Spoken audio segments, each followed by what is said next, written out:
Hello and welcome to episode 135 of the Clean Energy Show. I'm Brian Stockton. I'm James Whittingham. This week, some facts to compare fossil fuel land use with renewables. Your racist uncle is not going to be happy. The founder and former CEO of Nikola Motors has been found guilty of fraud. Turns out rolling a truck down a hill and pretending it works can get you in trouble. It may get more expensive to charge an EV overnight, and it has nothing to do with the fact that I now get up to pee 6 times a night. The country of Greece runs on 100% renewable energy for the first time.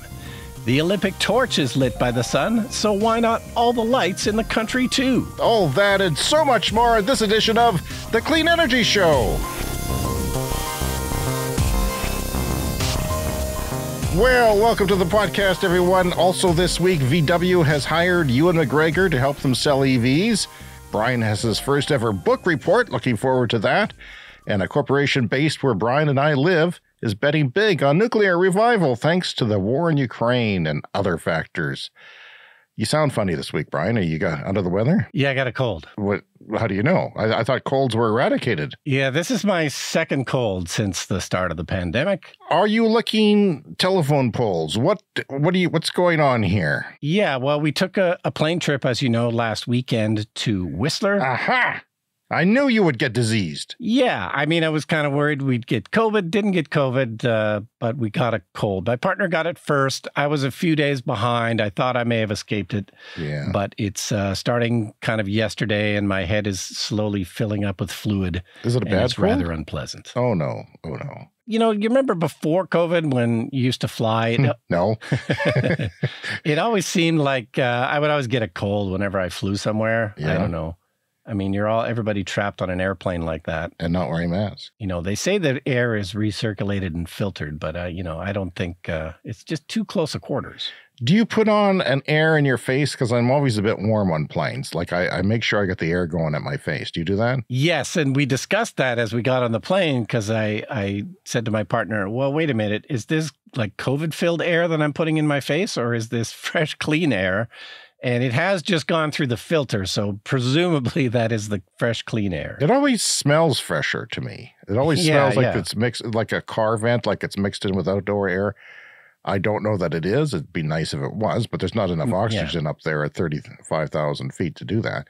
Mixed in with new plane smell, I guess. I think I would just wear the oxygen mask, just drop the oxygen mask and put that on for the trip. Why, that'd be fantastic. They should just let us have those. Yeah, it should be enhanced air with nice, relaxing Demerol vaporized or something that just puts you at ease and wake up wherever you're going. Guess what? The pipeline plane flew over the other day. I walked up my front door and there it was looking at me. Oh, wow. So it's Mac, which is a relief. Yep.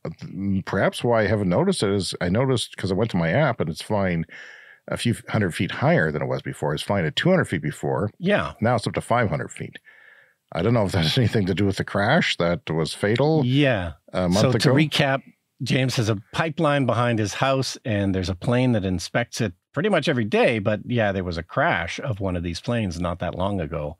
And so disappeared for a while. And you say now that it's back, it's actually flying higher. Yeah, I mean, it could be the same plane. I don't know that it's the one that crashed or if they were grounded or if, they relooked at how they did these things. But it seemed like it was gone for a few weeks. And, because I noticed it. It's hard to say how often it came. It seemed to vary, but, it was multiple times a week, I would say. And yeah. I do live in a city. It doesn't inspect it that often outside the city, just inside the city. It has frequent flights and it goes right back to the airport 10 minutes later. So, well, and you always hear about these pipelines and they, I don't know, sometimes they're leaking for probably hours or even days before anybody notices. Well, let's get to some updates to some of the stories that we've talked about over the past. There's a few this week. We were talking about PM Truss. Yeah, the new UK Prime Minister. And I called her dumb, dumb, dumb last week.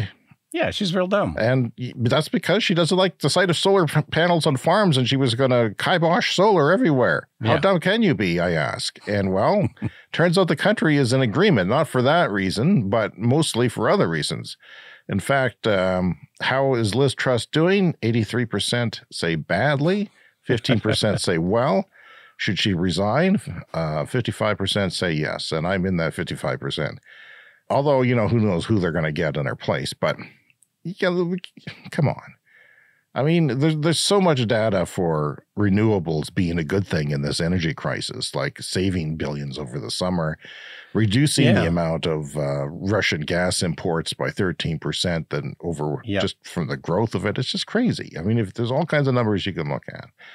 We talked about Tesla not having their full self-driving beta software, which you use, being applicable in downtown Toronto. You mentioned that before, but now it sounds like it will be. Yeah, this is a while ago. So Toronto has streetcars. One of the few, maybe only city in Canada that has streetcars. Yeah, the full self-driving software thus far has not known how to deal with streetcars. And so just to be safe, Tesla has basically geofenced the software. So anywhere downtown Toronto where there is streetcars, you can't use full self-driving beta until they figure out how to program in streetcars. And yeah, apparently they're getting close because rumors that the geofence will be removed soon. Yeah, I was watching one of these informational videos on YouTube about how Toronto is a car city. And, you know, they used to have streetcars everywhere. They used to have them in Mount Pleasant, where my friend Dan lives up north, and all kinds of different places. And they had a vote to get whether to keep them or not. Everybody resoundingly wanted them. So what they did, they got rid of them. They wanted to make room for more cars. They built the subway to make room for more cars. That's what their thinking was. It's too bad because, like, out here in the West, Canada is kind of sparsely populated and our cities are kind of spread out. But in the central or eastern part of Canada, like, you know, Toronto, Ottawa, Montreal, that's the densest population that we have in Canada. So Toronto particularly, there's several million people that live in Toronto, a lot of them concentrated in the downtown core. So, you know, public transit is a no-brainer. Subways and streetcars are a no-brainer. And, you know, they've done fairly well at that. But yeah, surprisingly, it is still kind of a car city. But I have been watching a YouTube channel. Can't think of the name of it right now, but there is a guy, a transit nerd in Toronto, who's reporting on all of the transit projects. So things actually do look bright. I think things are improving. There are subway expansions planned and streetcar or light rail expansions planned. They have lots of stuff in the works. And they've added a lot of bike lanes too. That's really a positive sign. Like definitely, you know, you and I lived there, you know, 10 or 15 years ago. Yeah. And there wasn't that many bike lanes. 20 years ago, I guess. More than 20 years ago for me. Jesus, 25 years ago. Oh my God. Wow. Yeah.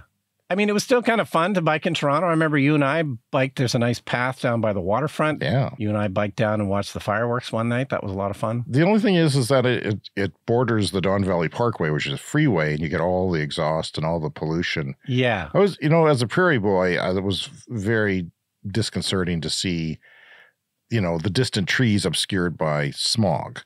Yeah. Which, you know, just sort of gathered in the valley like that and stunk. There's a smell to it always. And but a lot of people die.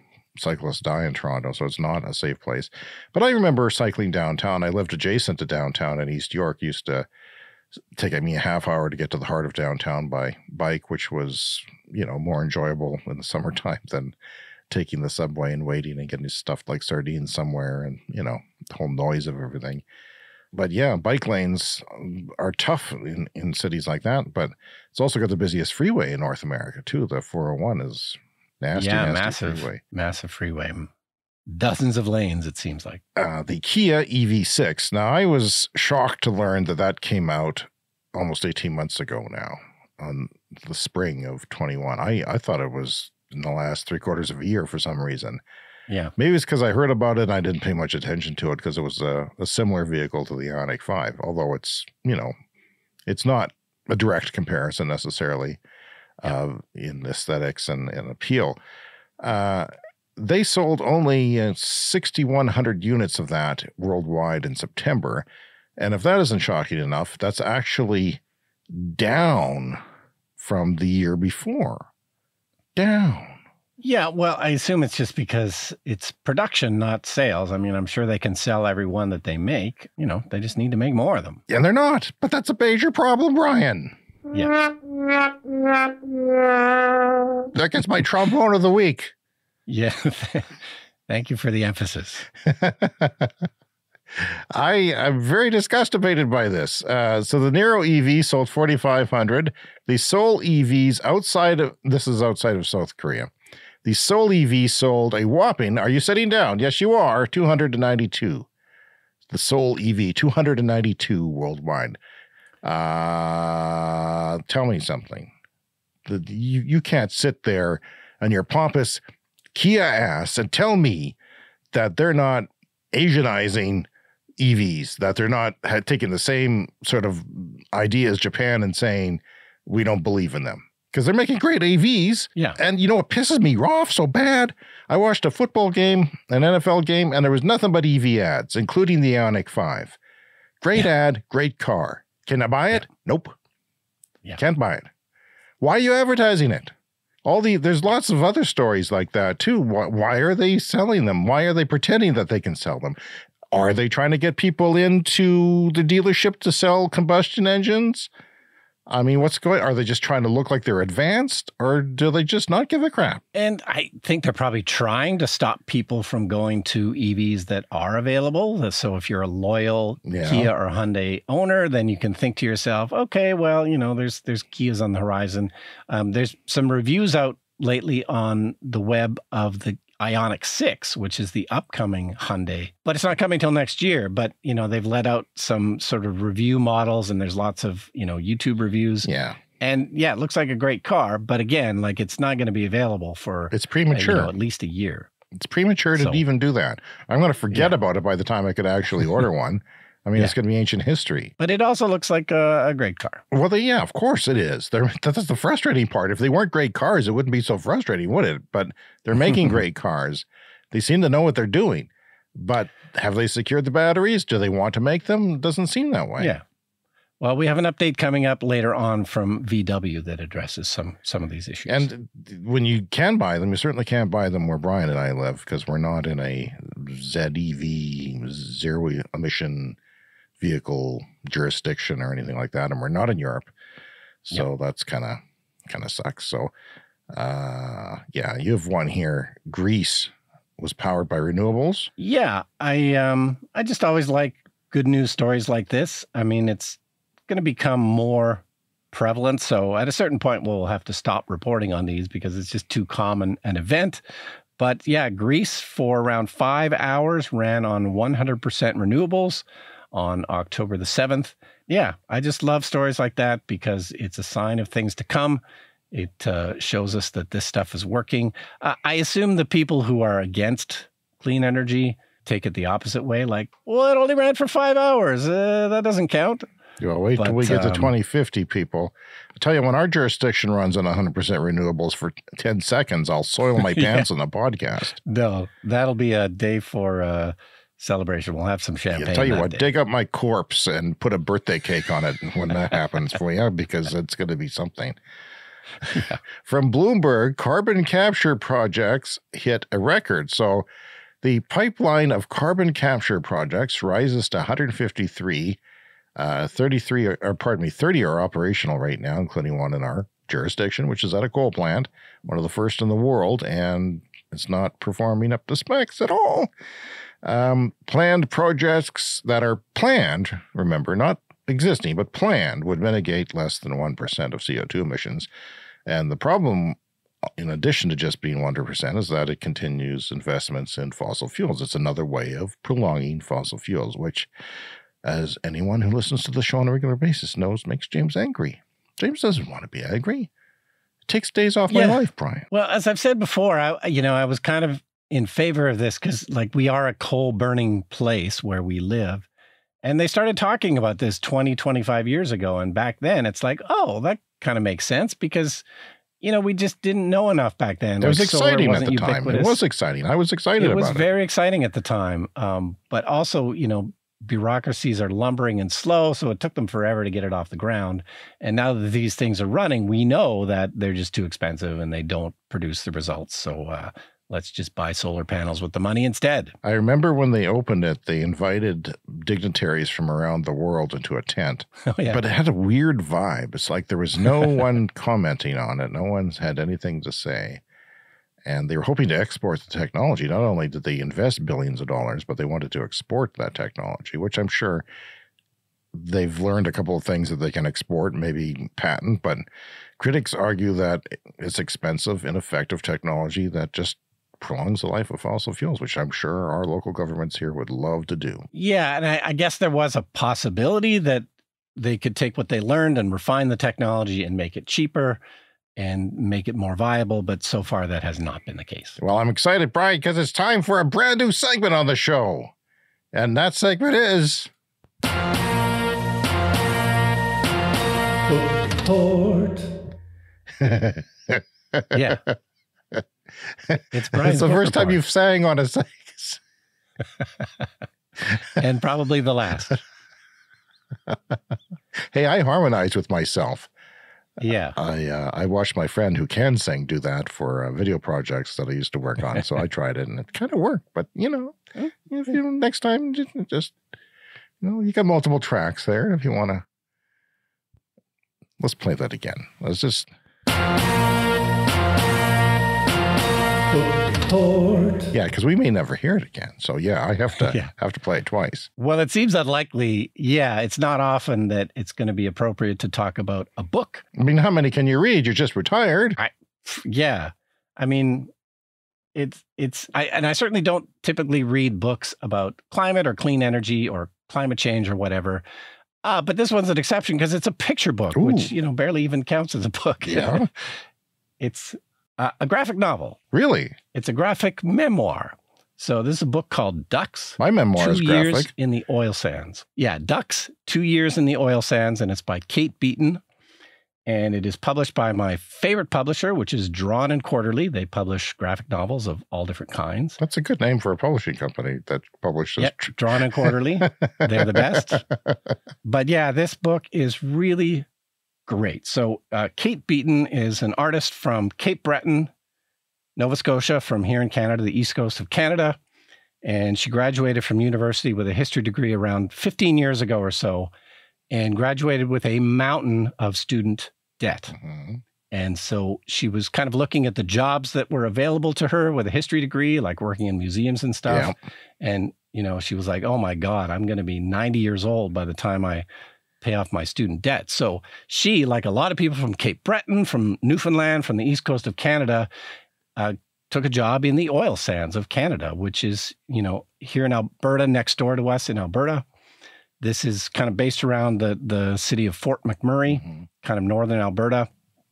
That's the kind of base for many of these oil sands operations, which are, as we've discussed before, the dirtiest oil on the planet comes from there. The amount of energy you have to expend to extract this oil, because it's all mucked up with sand and everything. So it's a very, carbon intensive, energy intensive way to get oil out of the ground. But, with the price of oil, it's been a lucrative place for many years. So yeah, she spent 2 years in the oil sands, paid off her student debt, which is, the happiest part of the book. Like, she did completely after pay off 2 her years. Student debts. Yeah. Wow. Yeah. You make a lot of money. You're often provided housing. Sometimes you live in the town of Fort McMurray, which is a fairly big town, so that's kind of civilized. But quite often you work on site, or you work in these work camps where the oil rigs are and all this stuff. So it's kind of isolated work, and you'll often work 12 days on and have 2 days off, that kind of thing. And yeah, with your housing kind of paid for, you can just bank a lot of money, or, spend it on cocaine, which is apparently a thing that also happens a lot. I never said that. Yeah, it's a really beautiful book. There is many things about it that are heartbreaking, but it's just awesome. Highly recommended. It's a real honest portrait of what goes on in the oil sands.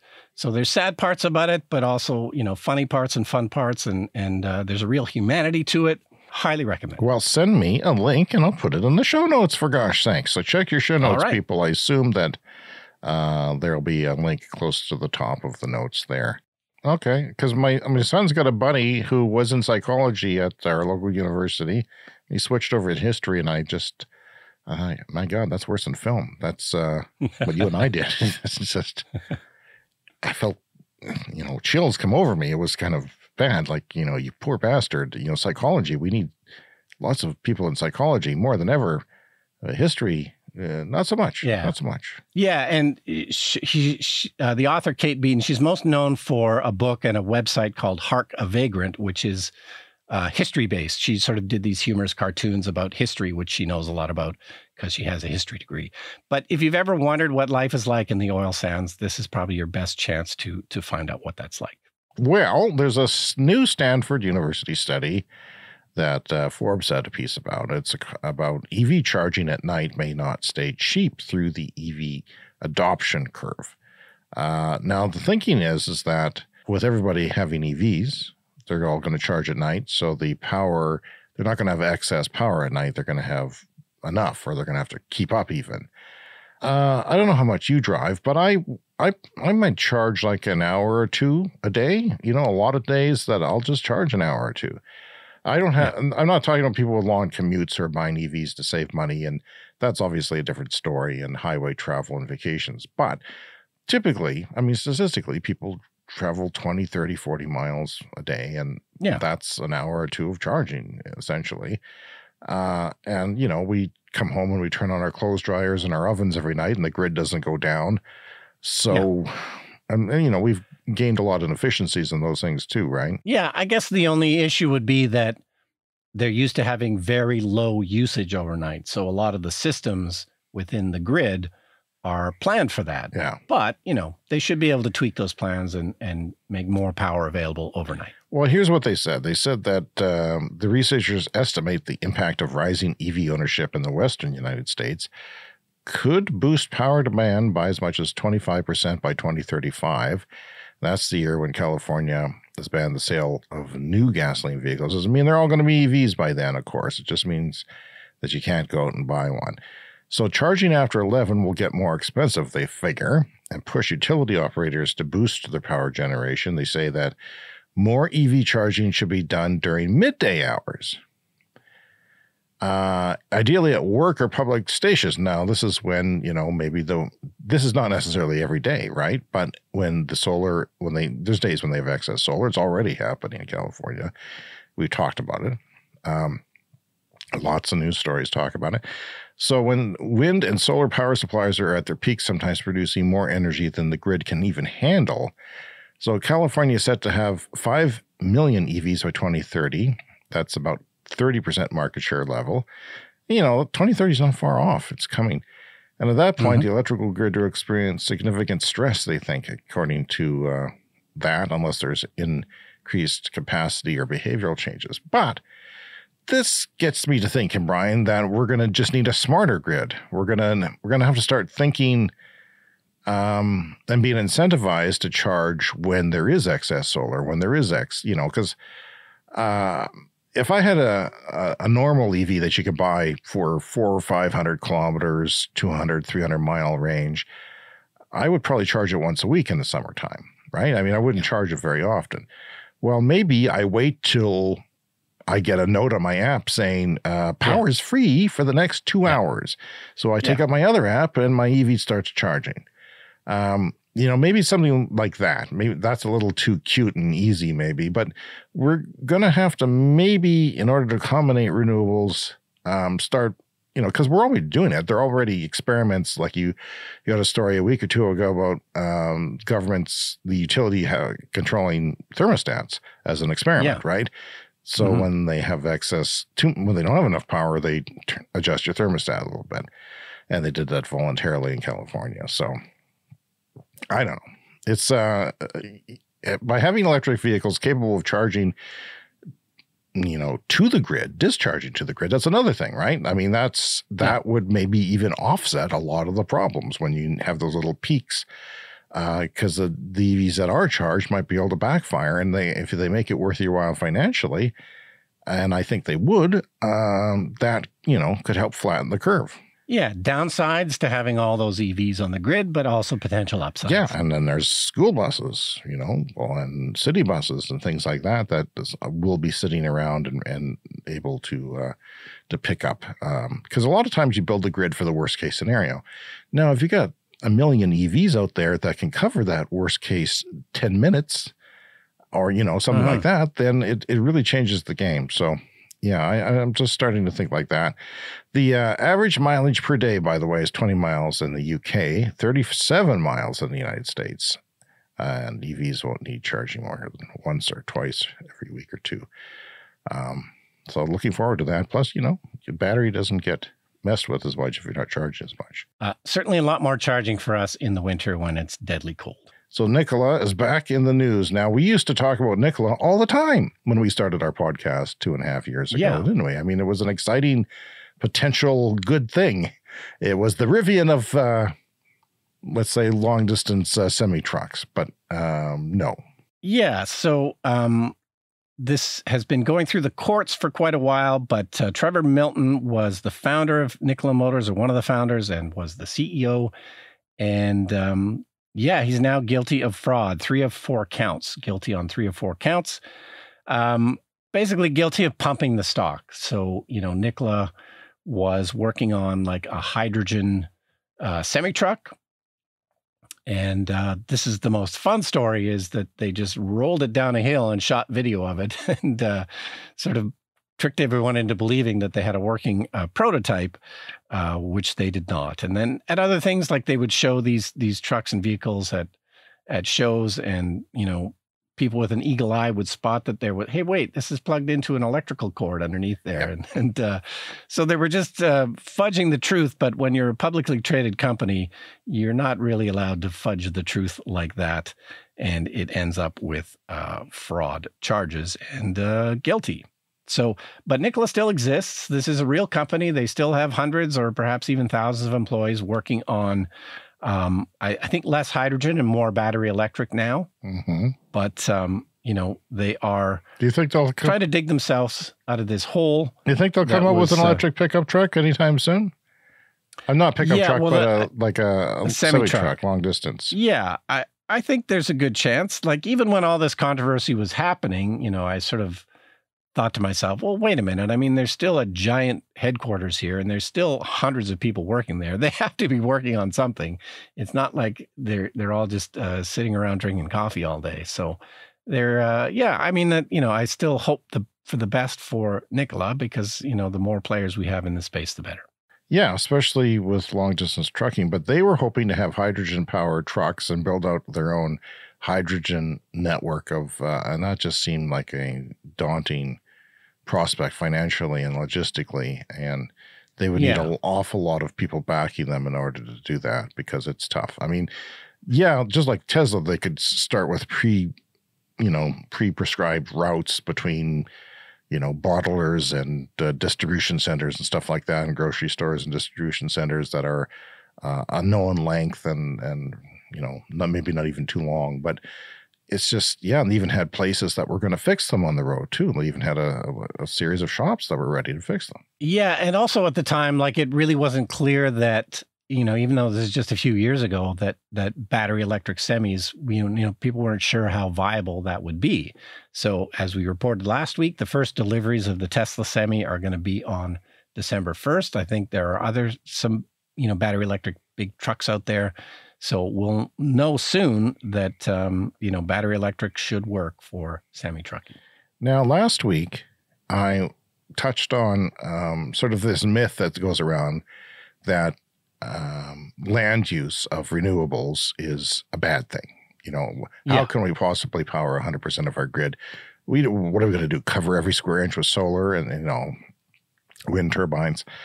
And then I pointed out the fact, and this is a fact, that there is more land use by oil and gas right now than what it would take to have 100% renewable energy in the world. So there's no recent studies, but I came across, and this is actually when I was making the TikTok video for that segment, I came across a study, which I found interesting. And now it's already 7 years old. It was published in 2015. It was peer-reviewed and published in the scientific journal Science.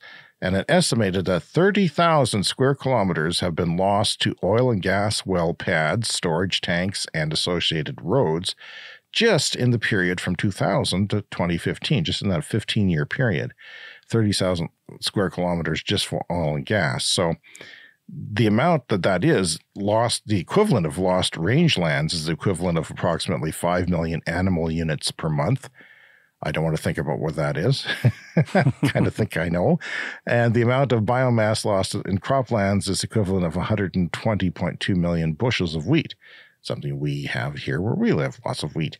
So the thing is, the 3 million hectares of land lost is likely, unlike renewables, long-lasting and potentially permanent. Permanent. Yeah, because this is toxic. What's left is toxic. Yeah. I mean, we mentioned a hydrogen plant that's trying to build on, an old oil and gas. I don't know, what do they call it? A gray site, or there's a brown site, brownfield. They call it brownfields. It's like a gas station, a corner gas station. You can't build a house where there was a corner gas station. That land is contaminated forever. Yeah. But if you put in an EV charging supercharger there, you take it out, it's fine. You take a wind turbine out, fine. Solar farm, you can not only have agriculture taking place under the solar panels, you take them out and it becomes a farm again, or whatever you want, Disneyland. So the gas power plants themselves occupy a rather small landscape footprint, it says. You must take into account that those power plants also require significant infrastructure to operate: well pads, storage tanks, pipelines, access roads, and refineries, just to name a few. The pipeline behind my house goes on for many hundreds of kilometers, and I can't imagine the hectares that it in itself takes up. But you cannot do anything on it, I know, because I get a pamphlet in the mail every 10 days telling me I can't, so much as fart on it because they don't want me to. I can't bring in a backloader because I don't have an alleyway here. I can't, bring in a small tractor. I can't bring in anything at all. They don't want, because I talk to them on the phone because I get, how you dial before you dig. Well, I do that. And guess who calls? The pipeline companies actually call when I do that. Yeah. Put out that request to put in my above ground swimming pool. And they tell me you can't do anything like that. Yeah. Nothing at all. So and they kill the gopher. So the land is pointless. They mow it. They do go over it with a tractor and mow it once a month. But other than that, it's, So the Department of Energy estimates the amount of land used by wind turbines would require 3,200 square kilometers, or 790,000 acres by 2050, when we met our Paris climate agreed, targets. And that's roughly a tenth of the land used by oil and gas, which is, 30% of electricity could be coming from wind for a tenth of the land used by oil and gas. So that's just in the States, right? So the National Renewable Energy Lab, 1 hectare or 2.5 acres is what you need per gigawatt hour of solar generation, if you want to talk solar now. So for 3 million hectares lost to oil and gas in that 15-year period, you could put up solar power that would generate 75% of America's total annual electricity generation output. You can put it anywhere. You don't have to put it on farmland. You can put it on rooftops. You can put it on schools, factories, and you should be. And I don't know why they're not. And remember, this is just oil and gas. This doesn't even talk about other fossil fuels like coal, where entire, mountaintops are removed. So that's my story on that. This is the Clean Energy Show with Brian Stockton and James Whittingham. All right, so Volkswagen this week.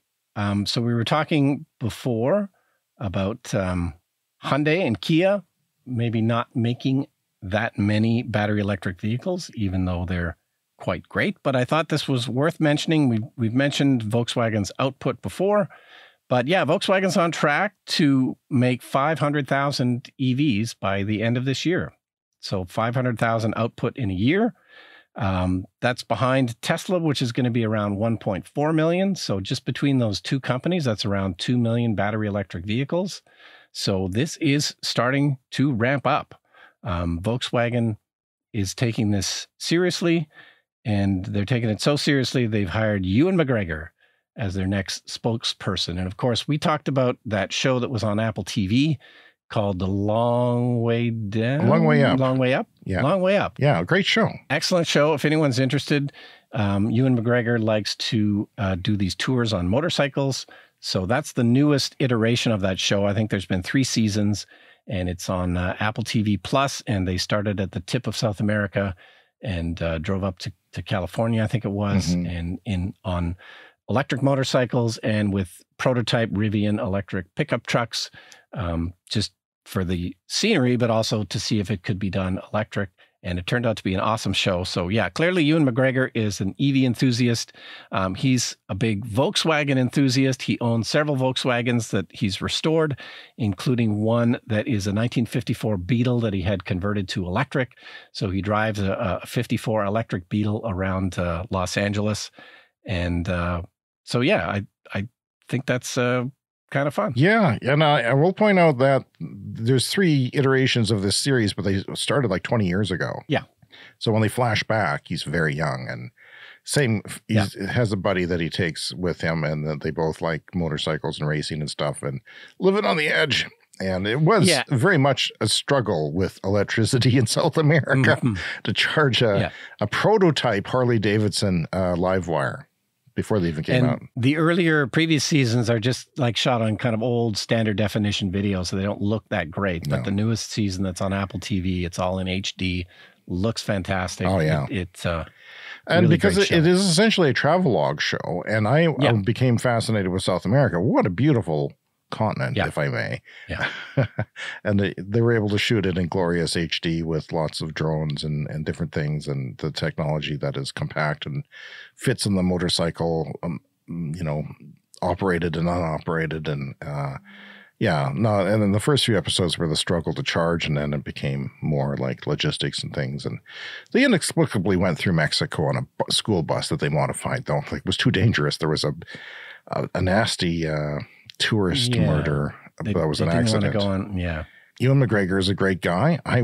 He's one of the few Hollywood stars I would like to have a beer with, like he seems like a great guy. Yeah, he's awesome. And most people aren't. I'm not. I wouldn't want to have a beer with me. I'm a terrible human being. So many flaws, but he seems to have everything worked out. Volkswagen promised such lofty things, right? That they were going to do this, and we were hoping they would. Because of Dieselgate, they've sort of abandoned everything and said, okay, we're going all in on EVs. But are they really? And a lot of people were skeptical, but it seems like, are you fairly comfortable that they are? Oh, yeah. I think 500,000 is an amazing figure to hit this year. It's not an easy thing to ramp up all those batteries and, new platforms, because it's better to start with a new platform than to convert a gas car to electric.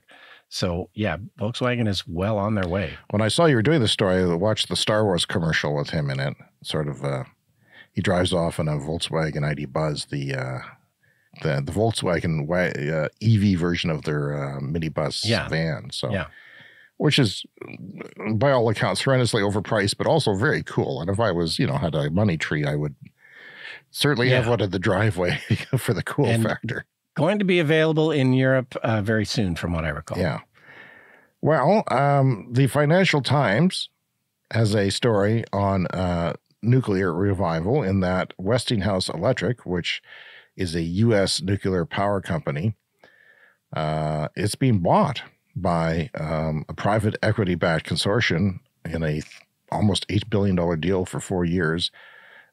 That's 4 years after it emerged from bankruptcy. So it was, nuclear was bad, going bankruptcy, not making money, because of the war in Ukraine is, in their mind, in their view, spurring fresh interest in an industry that had fallen out of investor favor. So we've seen how important energy is, and nuclear is available now. But also, they're partnering with a company that right here in our own province that doesn't have a lot of companies. We have a big multinational corporation called Cameco, which mines uranium in the far north of our the province, hours and hours and hours and hours away, that we're into the wilderness, where there's a weird little city called Uranium City. You wanted to make a film there once, because it was like this abandoned mining town in the middle of nowhere. No, it's a fascinating story. If you want to kind of Google it, Uranium City was a whole city that was built around mining uranium, and thousands of people were living there at one point, but it's now been more or less abandoned. So there's a whole abandoned city up there that, I don't know. I'd like to just go hang around there. It's very interesting to look at it from the air, because you see the aerial photos, and there are what don't seem like dilapidated houses that are completely caved in, because some little water thing got in there, and then, one thing led to another with an unoccupied house, and then they all sort of collapsed in, even though it looks like it has 30 years left on the shingles. Kind of a weird image, actually. So Cameco is apparently big on nuclear, and which is why they are lobbying, a few provincial governments in Canada like ours to go with small modular nuclear reactors as the solution and as a way to waste our money and prolong fossil fuels. So the purchasing of Westinghouse, I guess they make up 440 nuclear reactors in the world, about half of them. So there'll be I don't know. They say it's the best market fundamentals we've seen in a while. I'm skeptical. I would not invest in that. I'm very I would have skeptical. not invested $8 billion. No, because by the time you put a brick in the ground, forget about it. It's going to be over. So, well, I'm pleased to bring back the tweet of the week. Although I had a hard time finding one this week, so I had to go with a thread, I'm afraid. Usually I find an inspiring tweet, something that I really like. But this one's, there's been a lot of climate protesters in the news that just made people uncomfortable, throwing soup on paintings and things like that. And it's become a part of the discussion. So Asad Razzouk, somebody I follow on Twitter, a energy insider, clean energy insider, in support of the maligning of these climate protesters, he says, we have triggered a once in 100 million years climate change event. Government policy around the world doesn't appear to give a hoot about it or our future. Why? Well, let's read between the lines of what climate science is saying. The probability of 1.5 degrees heating compared to pre-industrial times by 2100 is today about 99%. The probability of 2 degrees is 90%. The probability of 4 degrees or higher is 10%. And that, of course, is absolutely catastrophic. So it's like, playing Russian roulette with a 10-chamber gun and one bullet in it. And it's the future of humanity and life on Earth is, or at least temporarily, going to be disrupted if that happens. So 3 degrees is unadaptable for most people and will result in tens or hundreds of millions of climate refugees. 4 degrees or more implies an exile to high latitudes, North Canada, Siberia, North New Zealand for millennia. That is the most depressing thing I've read in a long time. Remember that the probability of 4 degrees is actually 10%. So now, if you were faced with these not unlikely outcomes, would you not throw soup at a goddamn painting or stop traffic or strike or block an entrance to BP or Shell or Exxon oil terminals? That is his thoughts. We like to hear from you on the Clean Energy Show. Coming up next is, what is it, Brian? It's the lightning round, where we'll zoom through a bunch of headlines and get through the show real quick. Contact us right now. Get out your pen. Get out your typewriters. cleanenergyshow@gmail.com. And we have the Clean Energy Pod. That's our handle. Clean Energy Pod, one word, on Twitter and TikTok. We've got a YouTube channel with special features, and we have a voicemail option online where you can leave us an online voicemail. Speakpipe.com/Clean Energy Show. And it is time for...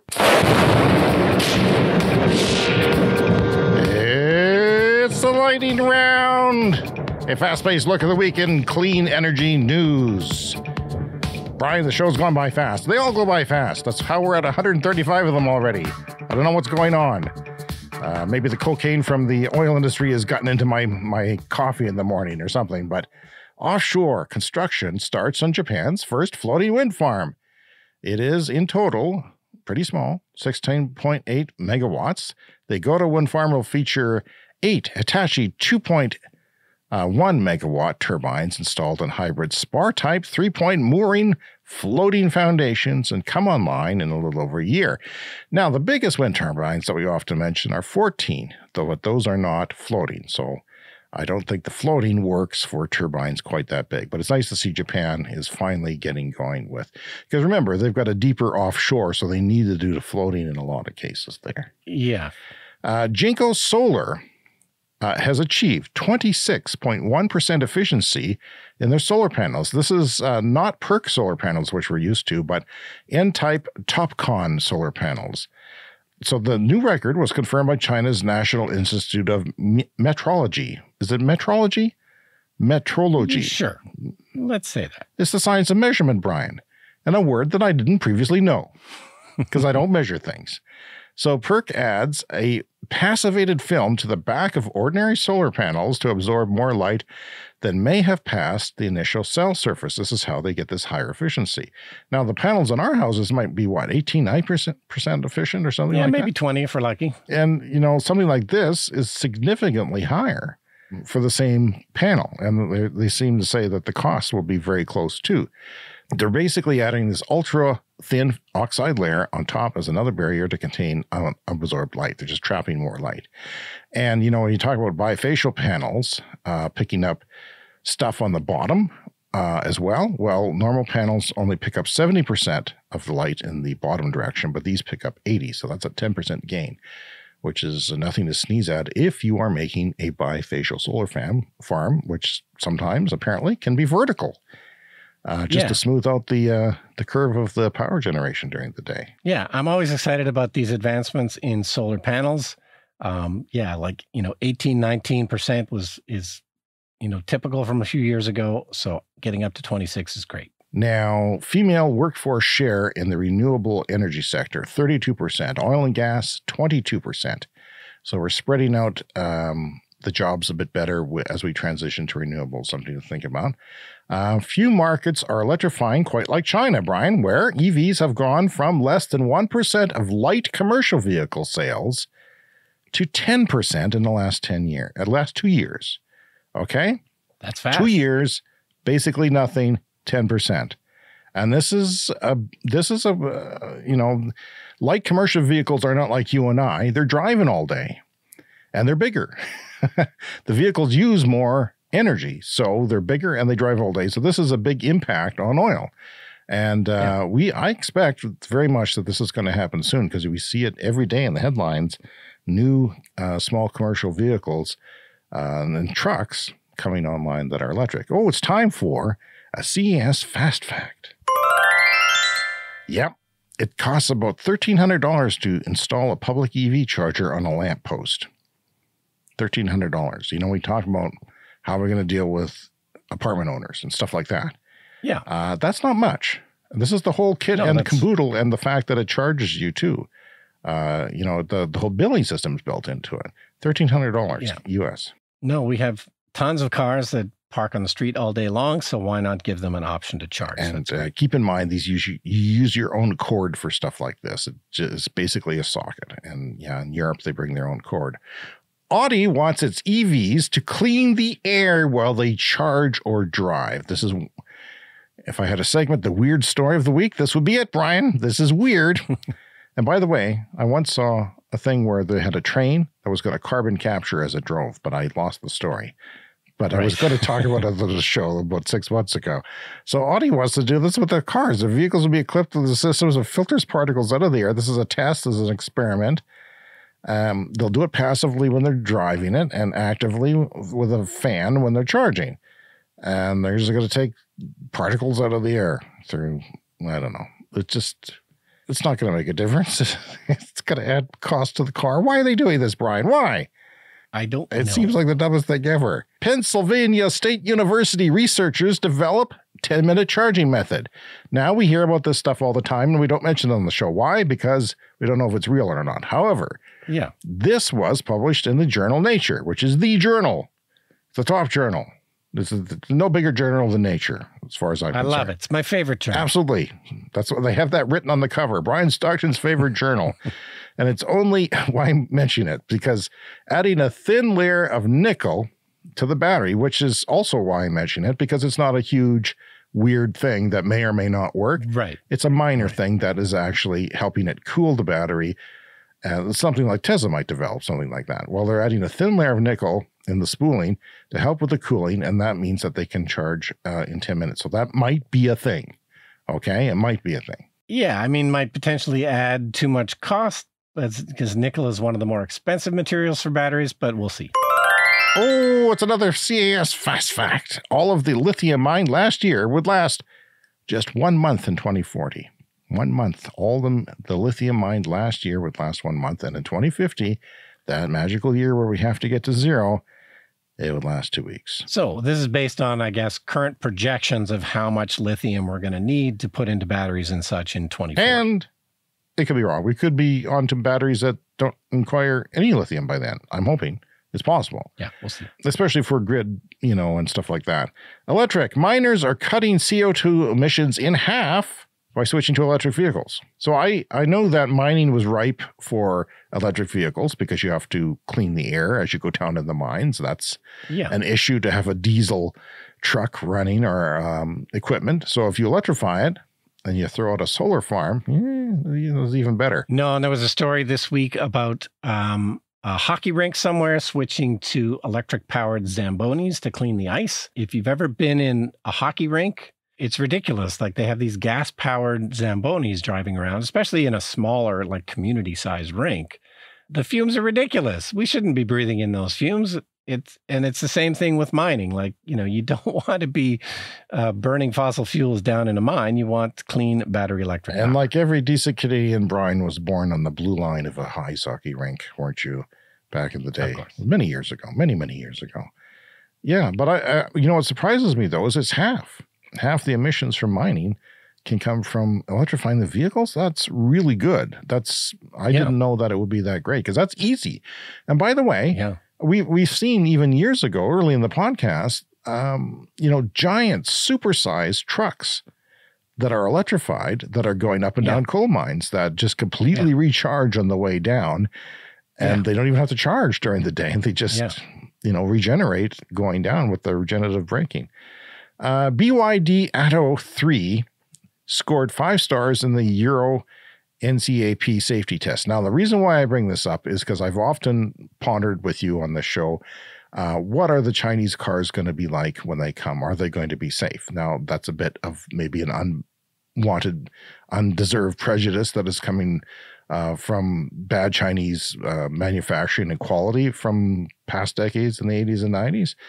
But then a lot of people said that about the Koreans. And actually, the Korean cars weren't great at first, but they became they're among the top reliable cars now. Now they're great. But so this is the first sort of indication that I've seen that the Chinese cars can do and will strive to have high safety ratings because we're all in North America here going to be craving good, safe cars.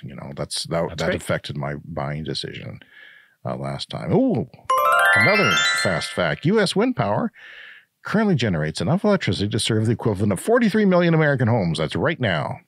Already. Just with wind power. Just with wind power. That's what it's capable of at its best case scenario. From Carbon Tracker, new findings from Rystad Energy show that 2022 capital spending on wind and solar could hit almost $500 billion. And that would eclipse the $446 billion for upstream oil and gas production. So this is kind of the first time that, the capital spending has switched from bad to good. Yeah. And they say it's not going back, that this trend will continue quite rapidly going forward. Absolutely. One last story for you, Brian. The World Meteorological Organization, says that occurrences of severe weather disrupting the operation of nuclear power plants increased 5-fold in the last 3 decades, between 1990 and 2019, with a notable acceleration since 2009, something that we've been mentioning on the show that I found quite surprising. And climate change screwing things up already. Yeah, extreme weather is not great for nuclear power plants. And that is our time for this week. I mean, we could go on forever, but let's not. My throat will start to bleed very shortly. Brian will pass out. I've got a cold. He's barely alive, man. He's probably got some sort of new version of COVID that can't be detected. That's what I think. It's not a cold. We'll hope you're here for next week's show. So we love to hear from you. Remember, cleanenergyshow@gmail.com, Twitter, TikTok, yada, yada, yada. Leave us a voicemail. And if you're new to the show, remember, subscribe on your podcast app because we have new shows every week and you wouldn't want to miss that. So we'll see you next time. See you next week.